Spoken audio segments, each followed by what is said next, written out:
તો આ તરફ કચ્છના ભચાઉમાંથી હેરોઇનનો જથ્થો પણ ઝડપાયો છે। કચ્છમાંથી પણ ડ્રગ્સનો જથ્થો ઝડપાયો। ભચાઉના શિકારપુર હાઈવે પર હોટલ અપનામાંથી હેરોઇન ઝડપાયું। પોલીસે પંજાબના બલવિંદરસિંહ નામના હોટલ સંચાલકની ધરપકડ કરી છે, જેની પાસેથી 6,25,000ની કિંમતનો હેરોઇનનો જથ્થો મળી આવ્યો। હેરોઇનનો જથ્થો કચ્છ સુધી કેવી રીતે પહોંચ્યો તે દિશામાં પોલીસે તપાસ શરૂ કરી છે। થોડા દિવસ પૂર્વે ભુજમાંથી પણ એક પંજાબી યુવક હેરોઇન સાથે ઝડપાયો હતો।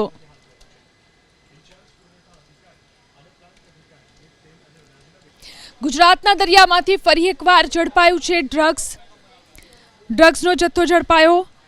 311 કિલો ડ્રગ્સના જથ્થાને ઝડપી પાડવામાં આવ્યો, જેની કિંમત થાય છે 1800 કરોડ।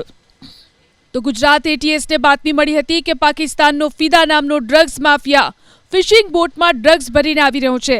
બાતમીના આધારે ગુજરાત એટીએસ અને કોસ્ટગાર્ડ સતર્ક હતા। પાકિસ્તાની બોટમાં ડ્રગ્સનો જથ્થો લાવવામાં આવી રહ્યો હતો। આ સમયે કોસ્ટગાર્ડની શિપ જોઈ અને પાકિસ્તાની બોટના ચાલકો ડ્રગ્સને દરિયામાં ફેંકીને ભાગી ગયા।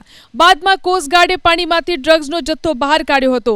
પોરબંદરથી 190 કિલોમીટર દૂર દરિયામાં આ ઓપરેશન હાથ ધરવામાં આવ્યું। ડ્રગ્સ મોકલનારનું નામ અગાઉ પણ એટીએસની તપાસમાં ખુલ્યું હતું। ગુજરાત એટીએસ અનુસાર ડ્રગ્સનો આ જથ્થો ગુજરાતનો નહીં બલકે તમિલનાડુ લઈ જવાતો હતો। ડ્રગ્સનો જથ્થો લેવા તમિલનાડુથી બોટ પણ આવવાની હતી। ગુજરાતના દરિયાકાંઠે ફરી ડ્રગ્સ ઝડપાતા રાજનીતિ ગરમાઈ છે। પ્રદેશ કોંગ્રેસ પ્રમુખ શક્તિસિંહ ગોયલે સરકાર પર આકરા પ્રહાર કરી આરોપ લગાવ્યો કે ગુજરાત ડ્રગ્સ અને દાણચોરીનું પ્રવેશદ્વાર બની ગયું છે।